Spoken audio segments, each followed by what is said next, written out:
Welcome, friends, to another episode. We're on episode 10 now, double digits of Invictus Pro Wrestling Power Hour. Perfect 10. Alex has said a perfect 10. Shouts to the man, FKA, Ty Dillinger, now Sean Spears, now in action. We don't know where he is. I'm Alex Seta. I'm here with Nick Goutman, Ryan Gross, and our special guest for, I'm so used to saying the evening, but it's the AM right now when we're recording this, Mr. Brandon Ascari. Brandon, how are you? I'm doing great. Thank you so much for having me. I appreciate it. It's a pleasure to have you here, sir. We've been looking forward to this episode for a while because for those of you guys rather watching this who may not be familiar with Brandon, he is sort of the behind the scenes wizard of both Invictus, as well as you can see on his shirt there, his own newfound promotion, Global Syndicate Wrestling, GSW, which we'll be talking about a lot today. And Brandon is pretty much the guy that makes a lot of things happen behind the scenes in terms of video, audio, commentary, all that good stuff. So we will have a lot to talk about today. So Brandon, first question, it's the same question that we ask all of the guests that come onto this show.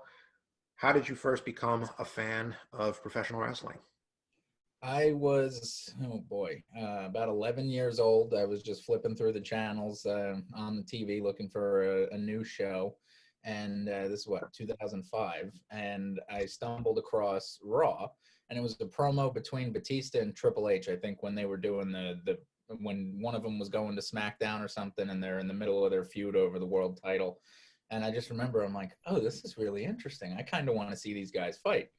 All right, let's see. All right, wait, when's the fight? Oh, okay. All right, let me tune in. I'll watch the fight. I watched it. I'm like, oh, this is really cool. So then I guess that started me down the rabbit hole of watching a couple of times. Then I saw Shawn Michaels for the first time, my favorite wrestler of all time. And that was it. Once I was 12 years old when I discovered him. And then I was like, yeah, I don't want to be him, but if I wanted a career like that, I wanted his. Oh yeah. Was that promo the like thumbs up, thumbs down promo when he thought they were both in signing? I think it was the thumbs down. So when he was choosing between brands. After he won the Rumble, yeah. Yeah, and they were both out there in like fancy suits and all that stuff. Yeah, Yep. That was it, yeah. One of my favorite moments of all time. Yeah, no, that got me. That's awesome. So what so let's back up a little bit. So you prior to obviously becoming involved in filming wrestling and now starting your own promotion, you trained a little bit to become a wrestler as well. Can you tell us a little bit about that?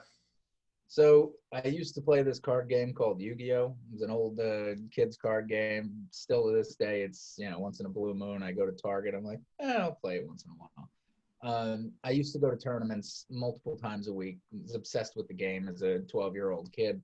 And the judge at the tournament, he was like 30 or something. I think I was like 9 at the time or something.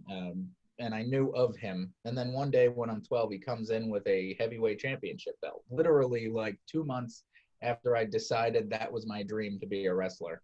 He comes in with a championship belt, and I'm like, holy crap, like, what? You're a wrestler? And he's like, yeah, man. And I'm like, and then he looked at me and he's like, there's a show later tonight. You want to go? I'm like, what? And he's like, yeah, come hang out backstage. You can meet all the guys. You may have to like ring the bell or run the clothes or something. Totally fine. All right, cool. And then once a month when they had shows, Body Slam Wrestling Organization, and who I'm talking about was their wrestler Section 8. I used to go with him once a month from when I was 12 until I was 14. And the show that was right after I turned 14, the owner, Richie Rotten, he called me into the ring and said, kid, I'm going to teach you how to take a bump today. So he, of course, didn't show me the correct way at first. He just said, all right, put your arms together like this. Put your chin down and kick your legs up to the ceiling. What? Coughing air out, knock the wind out of me. He's like, all right, do it 9 more times. Okay, you pretty much have whiplash at this point. And then he's like, all right, you want to throw up? No. You want to go home? No. All right, I'll teach you how to take a bump for real then. So, and that was how I got started in wrestling. Then for another year and a half, I would say. I was going once a month, and they would teach me like basic chain wrestling, proper front bump, back bump, flip bump, stuff like that. And then I went to the IWF with Kevin Knight, and he was doing youth clinics for people like 14 to 17 or something. So I did all of his youth clinics from when I was like 15 and a half until I turned 17. And then later that summer, I started going through and doing like their full-time program where I was there like 4 nights a week, staying there and not getting home till like 3 o'clock in the morning with a driver's permit. So don't tell anybody in law enforcement that I was out past 11 every night, because it was dedication. And then, yeah, I had a bad shoulder injury later that year that needed my whole shoulder reconstructed. And that's when I kind of started to separate away from wrestling and get more into film. Well, I mean, that's awesome because, having a wrestling background, even if it wasn't like, a whole career in it, it still really like gives you that important perspective when it comes to, running shows as a promoter. I'm just thinking like, at the last taping for GSW, when they were like, there was something going on with the ropes and you're like, well, let me see that. And I remember you just got into the ring and you were running the ropes and it's like, I wouldn't be able to do that personally. I did that because I wanted to get the sound level set. Yeah. I remember that. I was trying to mic under the ring and mic over the ring, and I didn't want to have one of my camera guys do it because A, I don't want him to get hurt, and B, they're not going to run it hard enough like the wrestlers would. Yeah. Yeah. I mean, that just perfectly sums up to me, like you have all of these, attributes and skills that sort of like intersect perfectly to do something like this. Yeah. And it's really weird. When I did all the things that I've done in my life, at the time, I did not realize that they actually like mold together into this perfect melting pot of like I used to, when I was too young to wrestle, I was thinking to myself, similar to like what Kurt Angle did. I was like, he had success in a similar but different sport. And because he was so successful in that sport, they brought him into WWE and he's champion. Oh, wow. Wow, that's accelerated. So then I was saying to myself, well, maybe I could find a sport that I'm good at, become super successful at it, and then I would just, boom, WWE right off the bat, I'd be the world champion. And so I found powerlifting. I used to be a competitive weightlifter. I broke the world records. I won the Junior Olympics, did all that stuff, and then transitioned back into wrestling because it was starting to bother my back. And I'm like, well, if I'm going to hurt myself, I should do it for something I actually enjoy. And then same thing, like when I got into film, and now when I'm transitioning into running GSW, I didn't realize how much storytelling that like the amount of focus and emphasis on storytelling in film and directing talent and putting a film together, it's almost the same thing. It really is so similar between the two, and just the art of being able to tell a story and how to build character. It's something that I think is really helpful. Oh, that's awesome. Yeah, I'm glad you brought up the film background because that was actually going to be my next question. Tell us a little bit more, maybe for the people at home that don't know a little bit more about your film background and how it translates into producing wrestling content. Sure. So I started, I started making films 10 years ago. I actually got into film because of wrestling. At the time, I was kind of in between film and wrestling. I still wanted to wrestle, but I didn't know about film yet. And a high school buddy of mine calls me up and he's like, hey, you wrestle, you're a weightlifter. Do you want to be in my little short film and just come on and beat us up? Okay, that sounds like fun. So we went over there. I'd like punch them and they'd sell it like The Rock taking a stunner or something.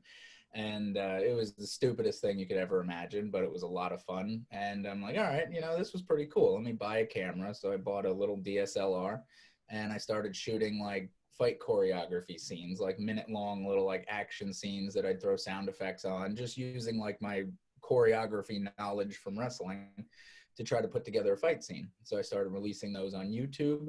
And then as time went on, I did like 20 or 30 of those. And I'm like, maybe it'd be pretty cool to tell a story. Okay, so then I'll try to make a film that's 10 minutes long that's centered around fighting. Okay, so then I did that. Then I started diving into film more. I went to graduate school. I got my MFA. and I just started becoming intrigued by stories, whether it was like real life stories and how I could translate them to fiction and back and forth. But it was always, what always captivated me was storytelling. And for me, if it's an interesting story, no matter where you tell it, whether it's film, theater, wrestling, whatever it is, a captivating story transcends everything. And that's one thing that as I am transitioning into GSW, we want to focus on in-ring storytelling, let you tell whatever the story is you want to tell, but through physicality.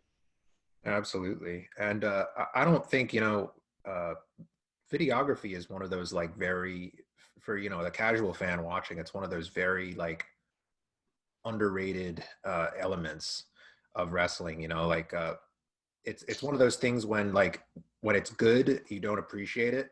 Yep. But when it's bad, it's like it jumps out like a sore thumb.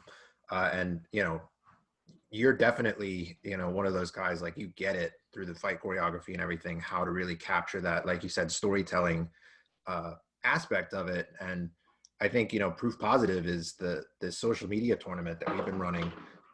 There's some real compelling shots, especially in this final match, which is going to be airing on Friday, of just capturing the expressions on the faces of the wrestlers and really capturing that emotional aspect. Is you're really, I called you a wizard at the beginning, but it's really true. And I think when I started, you guys were the first wrestling company that I had filmed in a long time. And it was when I was sitting down, and I like to sit down before I do any project and really think about what is missing from other companies that are filming the same thing. So I think about what is it that makes wrestling special and what is it that tells the story, because so there is a difference between videography and cinematography. Videography is kind of like you show up at an event with a camera, you hit record, and you just capture life as it is. And to the most part, wedding is the same thing. All of those corporate commercial, but they're starting to transcend the barrier into cinematography, which is a more well-planned and artistic approach. Would be the cinematography side. The videography side is the more like commercial, less artistic side of things. But I think one of the important things that a lot of wrestling companies don't think about is the expressions, and think about like, oh, this person just like might have, got their leg broken or something. Oh my God, well, let me capture them holding their leg, and, just things like that. Another thing that, if you're not a wrestling fan, not somebody who's seen a lot of the product, I think like you won't be able to follow the action as well. Having seen, I can't even tell you how many wrestling matches in my life or participated. It's like, oh, somebody just got hit. Yeah, they're probably going to fall to the ground now. Okay, move. Some simple things at the same time. But like for instance, for GSW, I had a really specific look that I wanted to go for. I wanted it to look almost like it was a UFC fight, like it was a real fight with the camera work. So we chose to shoot at a fast shutter speed, which makes movement like look grittier because it's a lot crisper. We also wanted to, I specifically don't like using stabilizer rigs when I'm filming wrestling, because I like that handheld, like raw feeling behind it. Stabilized shots are nice for a couple of the cameras, but I feel like you need that intimate camera that really gets in close for the action as well. Yeah, it reminds me of that old ECW kind of style, like of really being really in your face and really raw, like you said.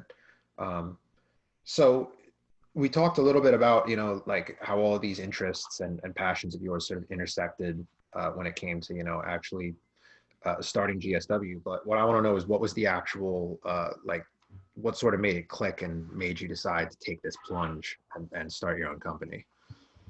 This was, oh God, summer 2019. I was helping an actor friend of mine produce a comedy show. So I rented out the venue for him, helped him behind the scenes a little bit. He wanted to do like an hour stand-up special. So I filmed it and tried to get it on Amazon. And afterwards, my co-owner, who wants to be nameless, he and I went out for drinks after. We're sitting there. We've had, 4, 5, 6 shots, like every good idea ever came. And after we finished our drinks, we're just like, there's three things that we wanted to, or what was it? Two things that we wanted to do. We wanted to go to Japan and we wanted to start a wrestling company. Last year we went to Japan for Wrestle Kingdom 2020. It was awesome right before the pandemic hit. And then we're just like randomly later in the year, we're like, we did say we wanted to start a wrestling company, right? It was just a random phone call. And we're like, yeah, well, you want to wait till after the pandemic's over? I'm like, yeah, originally we were planning like 2022. We were going to wait till, pandemic's hopefully over. And then we just said, I'm really like itching to do a show. So why don't we just do it now? I think if we could start a company in a pandemic and we could survive, then you're going to survive anything. Well, we definitely know a thing or two about that. Yeah. At Invictus.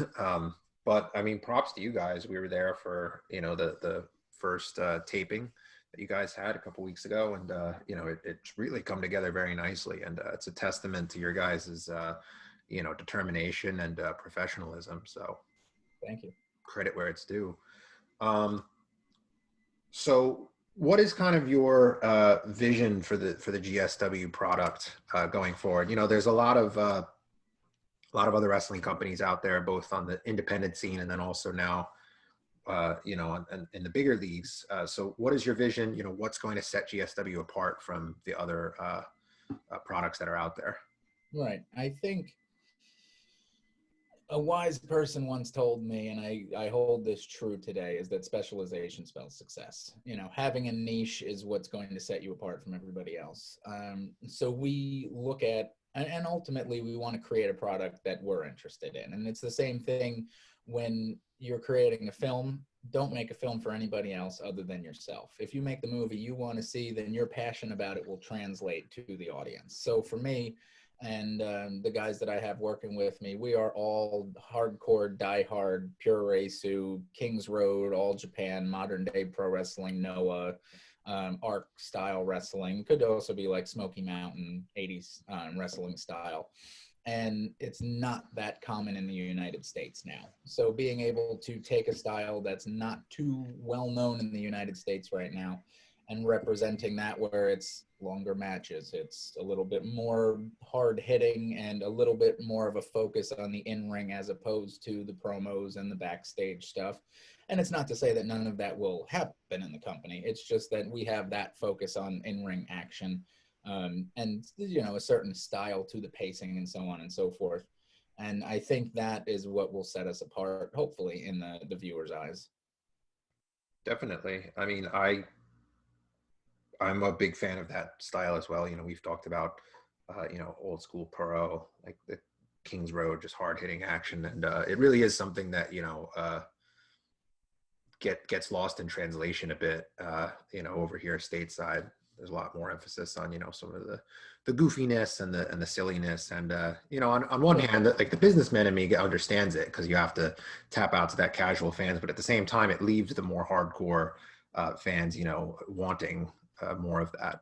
So it's nice to see someone come along and fill that niche. Yeah, but I also think, even the casual fans, if you ask anybody who's a wrestling fan, whether it's like exclusively WWE or AEW or Impact or whatever, what their favorite match of all time is, you'll find that usually that match is one of the better matches. The ones that went like a half hour in the ring or whatever. Like a lot of people would probably say Shawn and Taker at 25 or 26. All right, so then the interest is still there for that quality performance in the ring. It's just that they don't get it as often.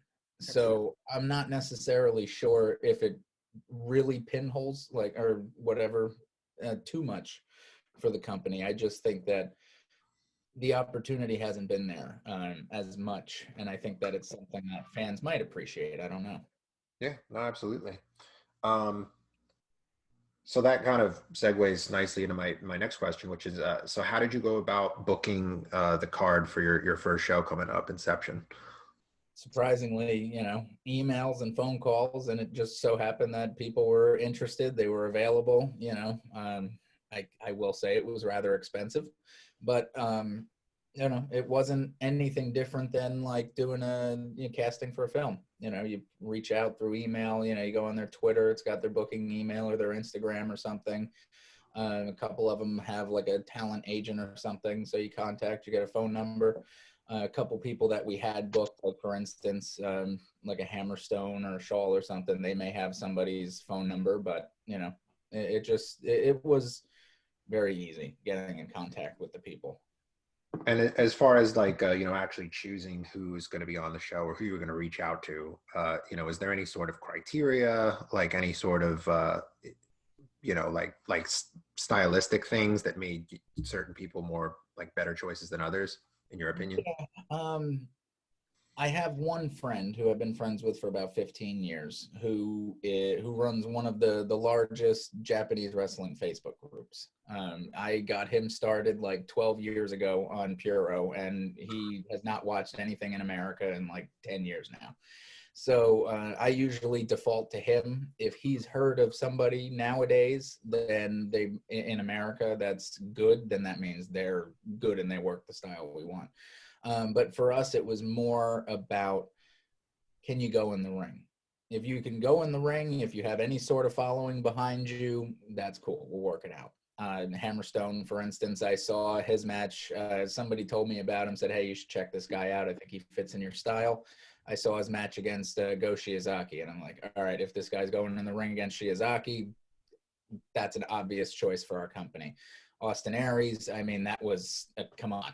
Originally it was supposed to be Joe Doering, two-time Triple Crown champion. Obviously, the dude could go the way that we would want him to go. Austin Aries, though, incredible talent, been seen the world over. So obviously we know he's going to put on a classic.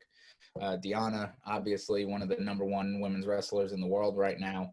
So we didn't have any question about that. Even Elgin, another guy who's worked Noah, obviously he's great in-ring talent. And then everybody else was just, can you send me a sample of what you've done? Okay, I can see that you guys can clearly go. Holiday, Chris, Gabby Ortiz, Vicious Vicky. Who else do we got? Gio, Smiley, Ricky. Ricky's worked the world over too. Smiley, he's got the luchador aspect, which is something that we do want to lightly infuse in the company. And we know all those guys can go. And Gio, of course, I've seen him wrestle at your shows, so I know the kid can go. So it was an easy choice. Yeah. Oh, that's awesome. And I'm really excited to see how that whole roster, all those names that you mentioned, kind of come together to create the product that you're envisioning. So my next question, and I know, as a promoter myself, there's always this tendency to keep your cards close to your chest, but is there anything you can reveal as far as, some of the short-term and long-term goals for GSW? And like in a booking regard? Anything, like what are your, plans for the future of the company? Well, we signed with a company called Fight Globe, and they're the world's number one distributor of fight content worldwide. MLW signed with them, and we signed a 3-year deal with them. They have gotten back to us recently saying that there are three countries that have already expressed interest in showing our product for a television deal for the 4 main shows. So we have Sub-Saharan Africa, Germany, and India are interested. Of course, Germany and India want to see the show first before they make any decisions, and the African company is willing to show it live before making a determination. So, the short and long-term plans is to get it to as many countries as possible. Being on Fight TV for live stream, we are already technically globally accessible. But having actual television deals in those countries, I think, is how we'll be sustainable. I think that's how Impact has been alive for as long as they have been, because they're not making any money in the U.S. Other than that, it's just putting on the best shows possible. We've been in talks with All Japan Pro Wrestling. We recently have now been in talks with New Japan about doing talent exchanges. So we are trying to get as many people once the COVID restrictions are a little easier. So that way we're able to get more international talent over here. But of course, right now, especially with the Doering incident, it seems like until restrictions loosen up a little bit, it's going to be a challenge. Otherwise, we have a lot of plans of doing like a tournament in the future. I won't say anything about it. The announcement may or may not be coming soon. Mhm. Hint, hint, wink, wink. Otherwise, it's just about introducing champions to the brand, for our developmental brand, High Voltage. We have 2 champions planned for that. We have the world title that'll be crowned at Inception on the main show. And then eventually we will be working towards having more titles, like a mid-card belt, a women's world championship, one-day tag team titles. So, I mean, that's probably about as much of plans as we have. Oh, that's awesome. And I'm really excited.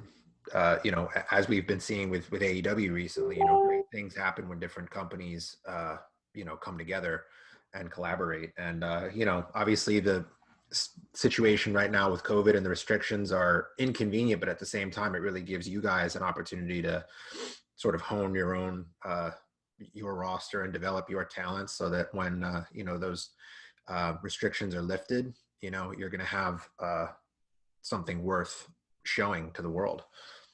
Yeah. And hopefully, depending on how things go, we've had some people tell us that, like, oh, you got a great roster, but are you going to be able to keep them after the restrictions go up? And I'm like, well, that's why we signed most of them for a year. Yeah. It's good to plan long term, especially with something as uncertain as pro wrestling. Yep. So my last question, which is going to kind of relate to the game we're going to play shortly. So you mentioned back towards the beginning of this interview, that segment between Batista and Triple H being what got you into wrestling, and Shawn Michaels. What are some of your other, favorite like matches, moments, wrestlers? Shawn Michaels versus Stone Cold at WrestleMania 14. For me, it was funny because when I broke my shoulder, it was doing a wrestling match in a film, and we still hadn't technically finished the match yet. So the first thing that popped into my mind when they're like, "You gonna be okay to keep going?" I'm like, Shawn wouldn't quit. All right, let's go. Just don't drop me on my shoulder again. Just drop me on my head this time. All right, so we kept going and finished it out. So it was just the perseverance that was in that match that was phenomenal for me.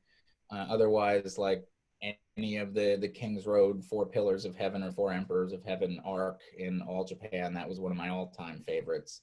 Other moments was getting to, I guess, as a kid, getting to see DX come back because I missed it in the 90s and I was such a huge fan. So any of the stuff they did from like 06 to 07 or whatever it was.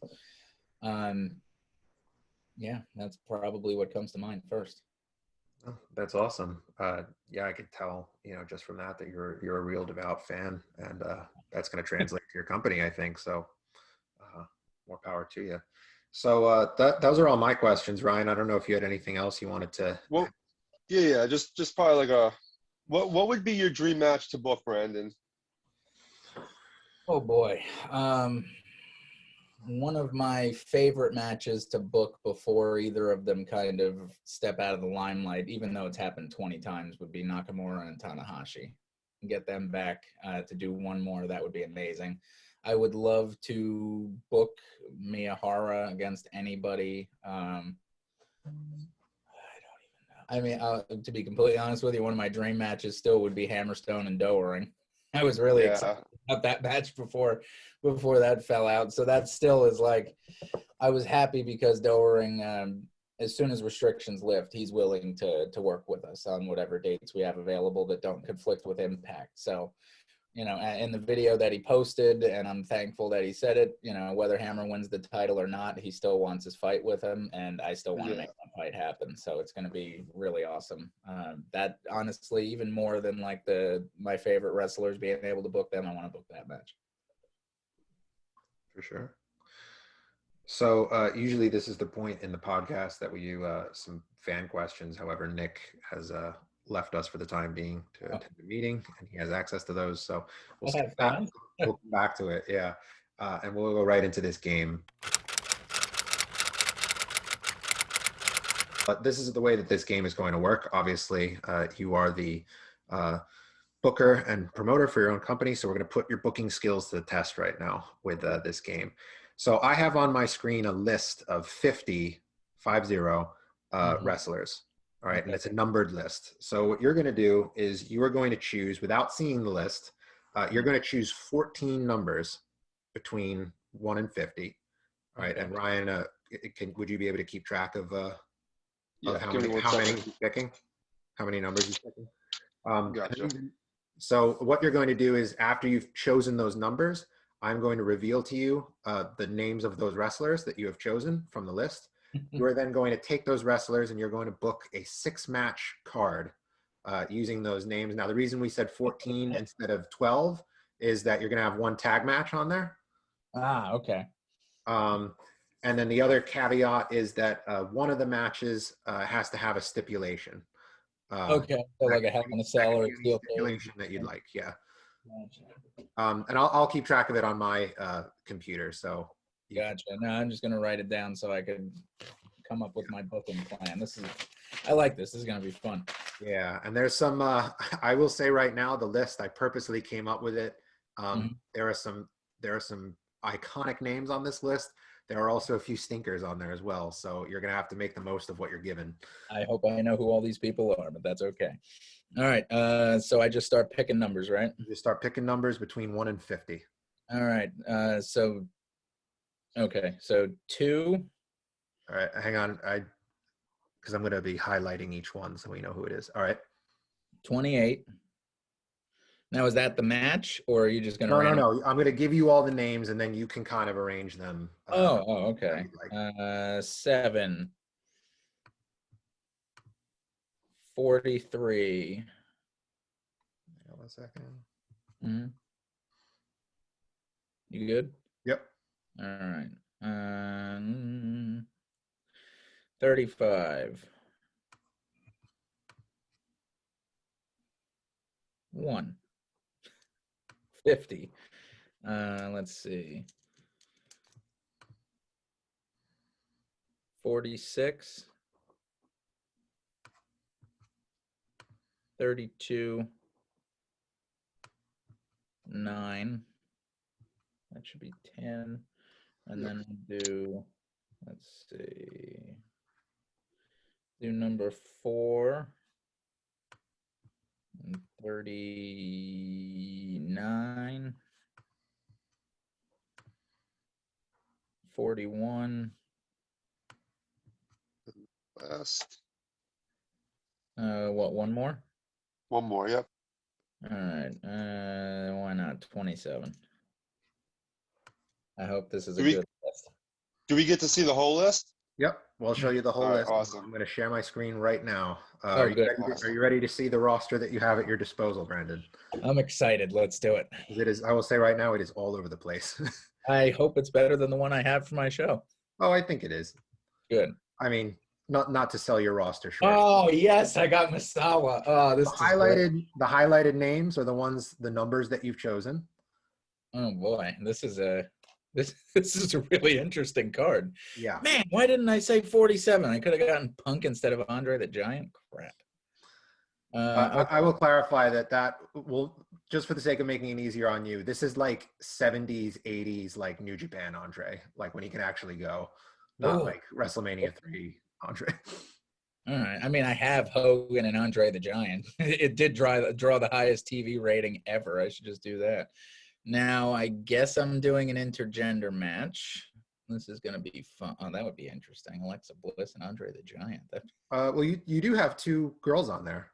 Who's the other one? Oh, Lita. Oh, Lita. I didn't even see that. Okay, perfect. Well, Yeah. that's an easy match. Let's see. Okay, so 1 tag team, right? Yep. 1 tag team and 1 stipulation, right? Yes. Okay. All right. Let's see. I don't think they ever fought. So I'm gonna book down. So main event.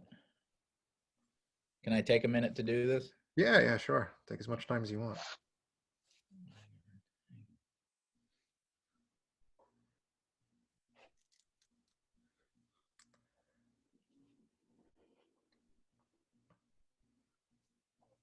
Do you remember who Relic was? Nope. So Relic was in TNA. He was when Goldust was in TNA, he was Black Rain, who was basically just like a fatter, like silver version of Goldust. Okay. And Relic was his tag team partner. It was Johnny the Bull from the FBI, but he was wearing like a spooky mask and like a gladiator outfit almost. And Okay. Relic is killer spelled backwards. And every Hmm. time he would come to the ring, the announce team would say that. They'd be like, Relic, his name is Killer spelled backwards. Like, That's terrible. yeah, so Didn't Justin Thunder Liger just get into the WWE Hall of Fame a couple years ago? He probably did because he just retired I watched his retirement match in Japan at Wrestle Kingdom last year. Yeah. oh dude, I cried during his retirement ceremony. Yeah, that That was was rough. beautiful. Very It bothered me that they made him job both matches though, back night to night. And that wasn't necessary. In my I would have said have him go over in the first one and then have him go out looking at the lights. Like yeah. would have been better for me.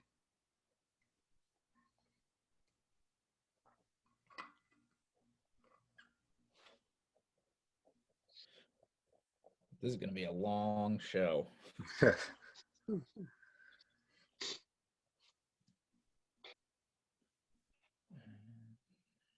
I was expecting a lot worse names on there. When you said some good, some bad. Do you know what? Because the problem was that like as I was making the list, like I started getting excited, and then I was Yeah. I'm thinking about all these guys that I would want to have on the show, and I'm like, wait, I got to put some bad ones in here too. Like, I mean, I'm expecting Giant Gonzalez on here somewhere. People like that. we got I threw Mantor on there. Minotaur, yeah, I know. It's funny right after I said Giant Gonzalez, that's the first name I saw. We got Santino Morella, Hornswoggle, who Brandon chose. So have fun with that one. Yeah, sweet. Isn't Hornswoggle? He's not with WWE anymore. Is he with? He's not. Is he with Impact? No, he's just a freelancer now. He just goes around the indies. He was doing pretty all right in WWE. I mean, he was pretty well known. Yeah. He didn't get I also buried, put I also put Yoshihiko on here, which is the blow up doll from DDT. Of course. How could you not? Who would be the best opponent for Hornswoggle? That's the tough one. What would be interesting? All right, you know what? Andre. Put him up against Andre. What do you want?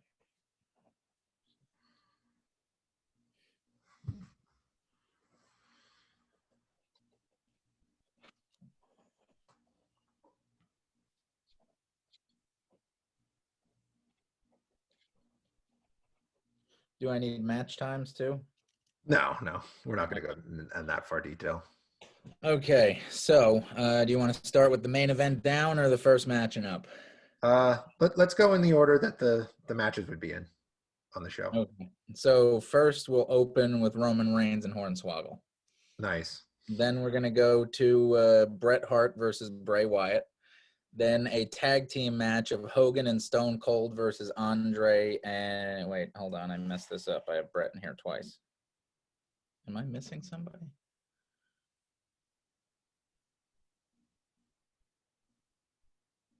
Who am I missing? Ah, there we go. Okay, so it'll be Andre and Relic. Okay. There we go. Kawada versus Eddie Guerrero in a 60-minute Iron Man. Nice. Lita versus Alexa Bliss in the co-main event, and then the main event would be Misawa and Liger. Nice. I like that. That would be my show. That's awesome.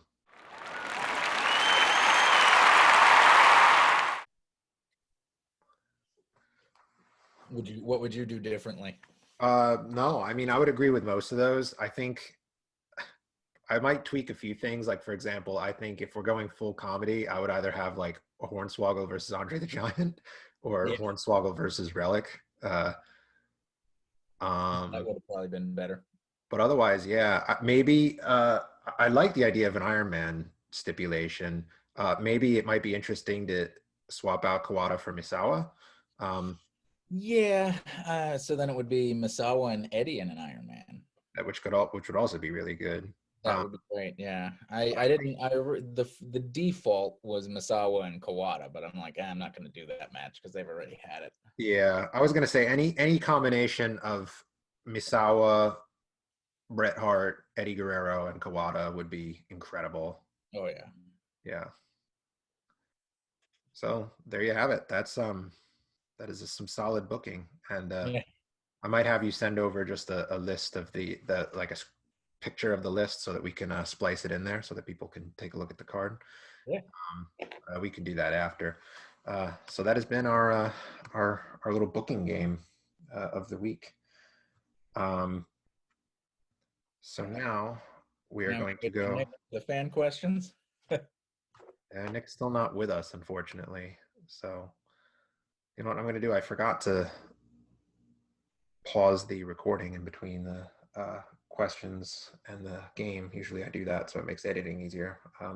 So we will move right on now into our news roundup.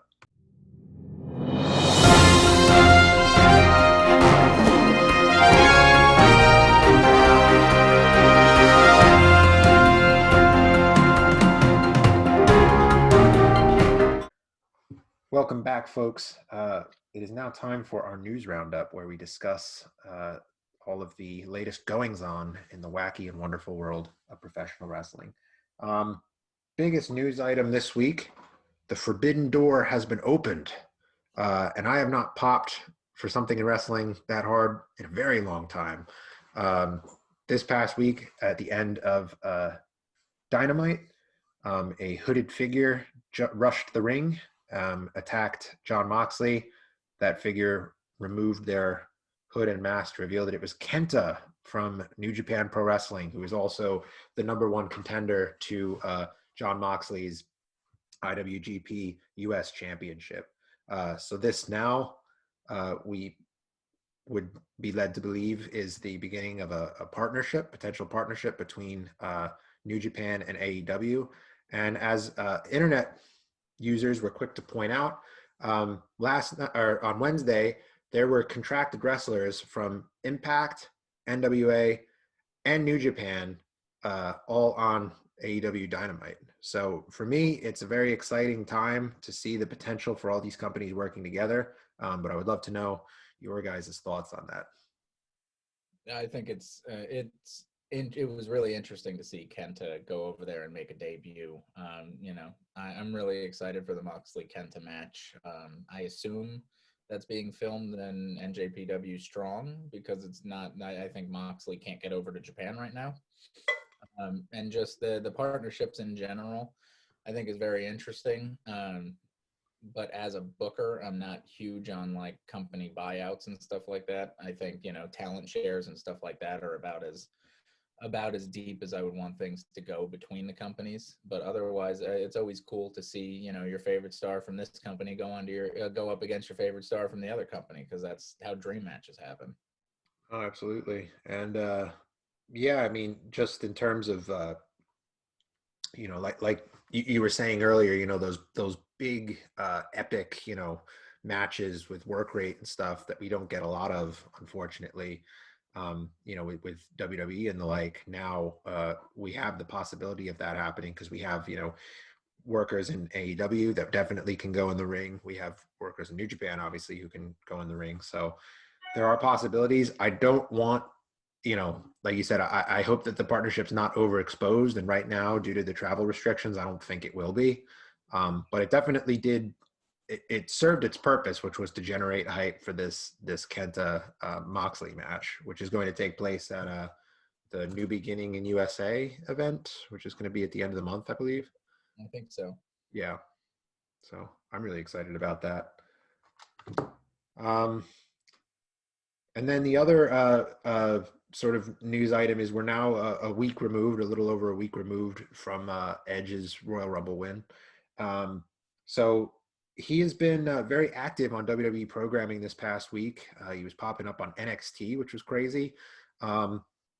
So it seems like, he is trying to, there was obviously a lot of controversy when he won due to the fact that, there's a part-timer, coming out and stealing the spotlight, stealing that spot from some of these younger talent that are maybe more deserving of it. But it seems like Edge is determined to sort of prove those people wrong and prove that he's, I read an interview with him this past week where he talked about wanting to change the perception of what a part-timer is all about.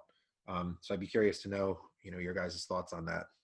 what I had read was that Edge actually plans on staying full time for the foreseeable future. And it was funny because I really don't watch WWE, and I occasionally watch a WrestleMania. And I was on a podcast, and they're like, "Oh, who's your pick for the Royal Rumble?" I'm like, "I don't even know who's in the Royal Rumble." I'm like, "Oh, I read somewhere that Edge is going to return. Edge. I'll pick Edge to win the Rumble." And they're like, "Okay, what? No." All right. And so then I watched the Royal Rumble, and I'm like, "Really? He won?" So, but I think it's interesting because I don't know if anybody who's won the Rumble has ever gone like and actually went to each brand and sat there and like is trying to make their decision that like impactfully. So I think it's interesting what they're doing with him. And I mean, I assume it's going to go back to like a continuation of his and Orton's feud. I hope it's not. I hope it's going to be that Edge gets to do what he said in the article I read, which is wrestle all the younger guys and help bring them up with the title reign. But who knows? Yeah, I mean, I was going to say, I think one of the arguments that I was reading was that people thought that Daniel Bryan should be the one to win the Rumble, because that's sort of like the one career accolade that he hasn't had yet, and also because he because of his dedication to elevating younger talent. But Edge has sort of proven over the last week that he is definitely invested in that as well. The stuff that he's been doing with Damian Priest has been, great. Was it Damian Priest? I don't even know. I haven't been following it too closely, but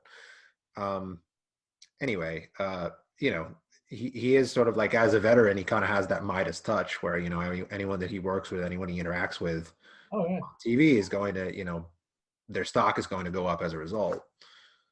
I think the craziest thing that he could do, which would be honestly what I would want to see him do, because he's had the World Championship to WWE Championship. He's had that more times than most people in their career, so he doesn't do that. But if he would go and win the NXT title and then stay committed to the NXT brand and just work with all the great talent over there, you got your Finn Balor's and whoever else is over there, and just put on classics with them week in and week out, that would probably be the best thing for Edge's career, honestly, because he could truly leave on the highest note possible, having the best series of matches behind him. Be a huge ratings boost to NXT, and it would also be a huge kick in the rear to all the guys there to get elevated and get ready to go to Raw and SmackDown. Absolutely, and that would definitely help establish NXT as like a proper third brand and not just a developmental territory. Nick, welcome back. Hello, mihoy minoi, gentlemen. What is the current situation? What are we talking about? What's the haps? You missed the game, which was fun. Sorry. Huh? You want me to tell you my card real quick of what I? What's the game? What's going on? So the game was, I had a list of 50 wrestlers, a numbered list of 50 wrestlers. Without seeing the list, Brandon chose 14 numbers, and then he had to take those wrestlers and book a 6-match card. One tag match and one stipulation match. So can I hear the card? Yeah. It was we opened the show with Roman Reigns and Hornswoggle. Then we go to Bray Wyatt versus Bret Hart. Then we go to Hogan and Stone Cold versus Andre and Relic.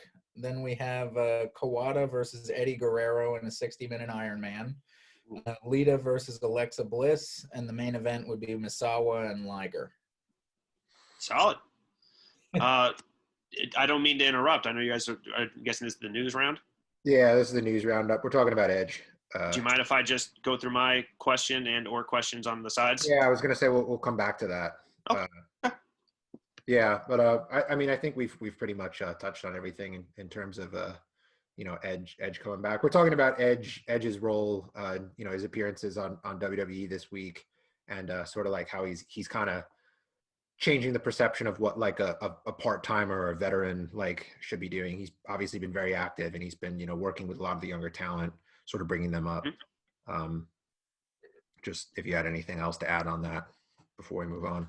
Completely agree to all the points. I mean, the biggest question is, what direction he's going and what title he's going to challenge for. I kind of heard the end. Brandon, were you saying that he should go NXT? I mean, in my opinion, if I was booking, what I think would be great. And that's, yeah, I mean, I'm. Yeah.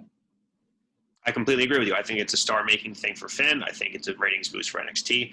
I understand the whole, like, they're building up Roman as this, like, super heel and spear versus spear, and I've been reading a lot of that kind of stuff online. And I think no matter what direction he goes, except for Drew, because a face versus a face is, like, not really that appealing to me personally in that sort of context, because I don't think it does anything really for Drew or Edge. I think Roman or Finn are kind of the two front runner picks, and I think NXT has a lot more to gain from it than SmackDown. SmackDown's already doing great with ratings, in my opinion, compared to the other brands. They have very solid storylines going. There's a lot of options for Roman. So, to your points exactly, I agree that also Edge versus Finn is just an incredible match. Yeah. So, License to Agreed. money. Cool. So why don't we go back to you, Nick, with the questions that you had submitted. So apologies in advance if you guys already touched on any of these while I was gone, but I had some questions for you, Brandon, if that's cool. Yeah. When you were going back to your experiences with wrestling, I had a couple of questions about that. Everyone, has that sort of one has that character that they begin formulating in their head, even if they're just starting off. Like, did you ever think at all of a name, if your in-ring name, if you were to do it, and a finisher, if you were to have one? Well, I had the character, I had the finisher. So I was going to start when I was training at IWF. They're like, you're a bigger guy. I was like 255, 260. I just was fresh off winning the Junior Olympics and breaking the world records in weightlifting. So they're like, all right, you got to play heel. All right, fine. So I'm like, well, if I was going to be heel, I would be the Prodigy, Brandon Ascari. I'd use my real name, put Prodigy in front of it, and before Bennett, you use that name. And it would just be, in my opinion, I think what makes wrestlers stand out is creating their own move. So the move that I wanted to create was a fireman's carry, and then pop their legs out like it was going to be an F5 or something, and then turn it into like a cutter or an RKO or something. Ooh. Nice. Very nice. Did you have a name for that, or the childhood dream? Nice. Ooh, I like that. The other move would be paying homage to Misawa and doing the Emerald Flosion. Nice. Going along with that, going back to the whole powerlifting side of things, I am a man of the iron myself, so I have much respect for, your accolades in that. What are some of your, what is your favorite lift? I'm going to put it that way. For me, it was squat. I was the best at squat and leg press. My legs are unnaturally strong. I don't know why. I don't feel like I work pretty hard at it, but not as hard as some people have worked, and they're just naturally strong. My best leg press was I tied Ronnie Coleman's 2350, but nice. I only did 4 reps instead of his 8 reps, so I almost set the world record for that. Squats, when I broke the world record, I was doing 500. My best of all time was like 5 1/4, 550 for one. So that was my favorite lift, just because it was the one I could do the best at. I was never good at deadlifts. Bench, I was okay. I was doing like 350, but nothing crazy. No, I get that. No, for me, it's like, even when we were talking privately, my bench is my weakest. I'm the same way, like squat and I love deadlifts. Squat was a big movement for me. I love leg press as well, so I totally feel that. Biggest pet peeve when you're at the gym doing your thing? People that don't like grunters. I hate the Planet Fitness mentality. I trained in what would be a gym fresh out of Rocky. So it was exposed, really ugly brick walls, just black floor mats everywhere. And no AC or heat? No. Yeah, exactly. Yeah. And it's just a bunch of bodybuilders and powerlifters just sweating, helping each other out. It was it was like a family atmosphere. It wasn't like, oh my God, you can't go over there because somebody's doing this. Oh my God, if you're picking up something heavy, even if you're just trying to get it up, you got to leave. Sorry, you can't make noise when you're lifting. It's like, all right, I can't stand that. Did you check out Hafthor Bjornsson's 501 kg deadlift? He just broke the record a couple months ago. I don't know if you follow like Strongman now or anything like that. I haven't watched But no, but I totally feel you. I mean, those guys have like these private like facilities because it's just like I can never imagine being them in like a public gym with their like, crowd like screaming at them the whole time, smelling salt, warming up, getting in the zone kind of thing. Like they have to have their own space to do all that. So I totally get it, man. It's like if you're trying to hit PRs and do numbers, it's hard to do it at a normal like, chain gym because it's just not what their people are there for. So that's really interesting. I think it's just so cool that like, you have that sort of experience, and I think it's awesome that you have all those accolades under your belt, man. Really kudos. I appreciate it. One last question on my part. So as a promoter / booker now, let's go back to 2005.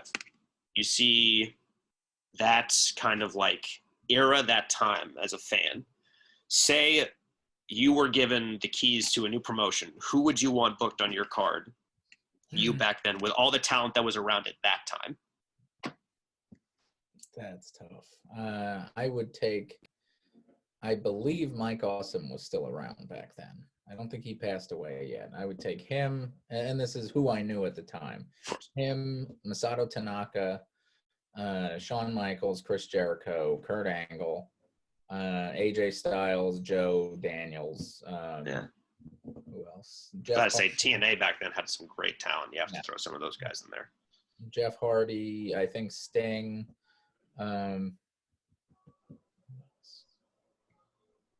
Can't think that much off the top of my head. That would be the core roster of guys that I could think of. And then in the women's, I'd take Lita, Trish, Mickey right off the bat. Those would be my first three picks.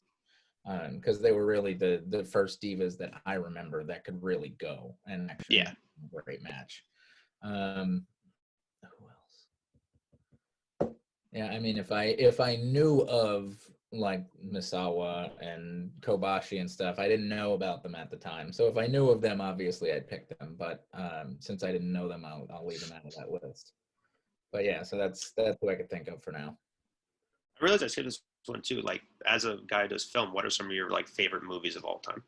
I love movies, so I always love new movie suggestions.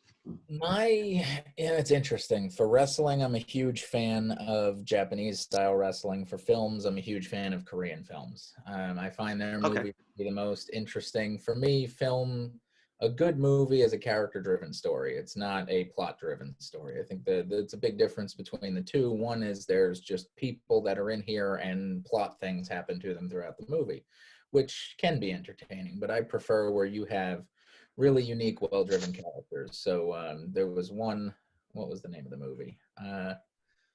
Ode to My Father. That was a South Korean film about a guy who started off as a kid, idolized his father. His father passed away when he was really young, and he spent his whole life just trying to almost like replace his father in the family, where he tried to take care of everybody, even though he's only like 8 years old, and he kept that role until he died, much later on in life. He did whatever he couldn't go to college so he could provide it for his family. And he was just a weird, quirky guy. And it was those little quirks and things that made that movie so special. In America, one of my favorite ones that I could think of off the top of my head is Shutter Island. I love Scorsese. Yep. He's phenomenal when it comes to developing characters. And I love psychological thrillers. So combining those two in Shutter Island, that was a movie I watched 3 times right away. Still have seen it 20 times, and I could go back and watch it. It's funny. That's a very good movie. I just want to say about Scorsese, I agree. He's a master filmmaker, and no movie about Wall Street should be as entertaining as Wolf of Wall Street was. Because I'm just like, who wants to watch a movie about Wall Street? I watched it once, and then I immediately watched it a second time because that movie was just batshit crazy. I mean, because what Brandon was saying, I think, because it wasn't really about Wall Street; it was about exactly. But you hear the title, The Wolf of Wall Street. A lot of people just headline readers. Yeah. And they're gonna see Wolf of Wall Street. They're gonna move on. You know what I mean? I Yeah. mean, even Goodfellas, Casino, The Departed, I think is what he finally won his Oscar for. I mean, Yeah. I do agree that Scorsese is one of the modern day greats. 100%. I Yeah. definitely agree with that. Yeah, I mean, I've seen Shutter Island multiple times too, and every time I watch it again, I notice things that I didn't notice before, and I love movies like that. That's It's what actually. Oh, Yeah. sorry. No, I was just gonna say, like, it is actually a perfect segue into like one of our fan questions. Oh, Down here. If you could take any mainstream film, repackage, and produce it the Brandon Ascari way, which would it be? ooh. And no, you can't say Cats because that movie just was. There's no reviving that one. No, there's no way to make that better. Yeah. I would say there was a South Korean film called A Moment to Remember. It was the first film that I got hooked on over there. And it was a story that I believe an American film took and kind of ripped off in a very poor manner. And it was about a young couple, basic story, young couple. They meet, they fall in love. And the girl's a little forgetful, but it's cute. And at like 27 years old or whatever, she's diagnosed with early onset Alzheimer's. And just the way that they track that story as she's slowly starting to lose her memories, and it builds up to this moment where she calls her husband by her ex-boyfriend's name and says, "I love you," and he just breaks down. And just tracking through that at such a young age, it was such a powerful and impactful story with two of the best South Korean actors I've ever seen. So for me, just being able to take that story and modify it and add my own little flair to it, but something that's so simple and so emotional, I think is one of the things that I would like to do as a director. Very cool. Very cool. Oh, yeah. So I have another question, Brandon. What is the worst movie you've ever seen? I don't know. That's a tough one. I mean, the worst movie I've ever seen, still, I love it. It's probably Thanksgiving. Oh my God. Thank you. I love that movie. I actually recommended that movie to Nick. You did. You literally did. did. I was like, wait, why does that sound so familiar? Thanksgiving. Yeah. Okay. Definitely one of the worst movies ever made, but it's so freaking funny. And I think as a filmmaker, obviously you have high standards for films, but at the same time, when you see something that's obviously trying to be bad to make you laugh, you got to enjoy it. It's hilarious. It's like junk food movies. Yeah, that's what it is.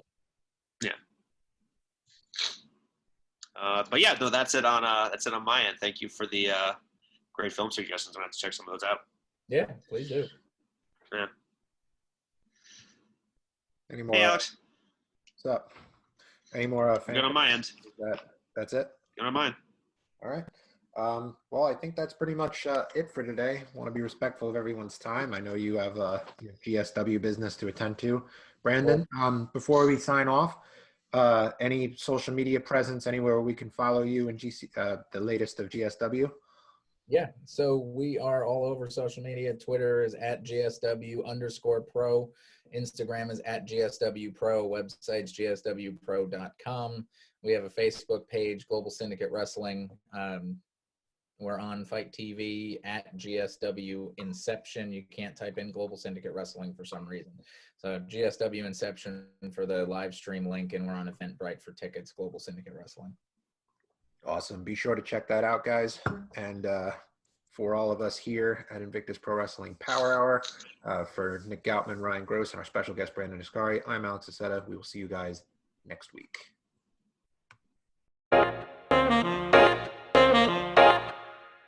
What's going on, Rogamaniacs, wrestling fans? I'm the Maroon Goon himself, Machismo Charismo, Bronco Bronson, and I'm here to tell you about the future of Invictus Pro Wrestling. You see, right now, they're going through many different endeavors. You can go on ProWrestlingTees.com and buy all the t-shirts they got that are on sale now for about $20 each. You can also watch their shows that they've done so far. Eruption and November Rain, they're both available on Gumroad for a $9.99 bundle. You get to own both, brother, baby. You better believe it. Woosah!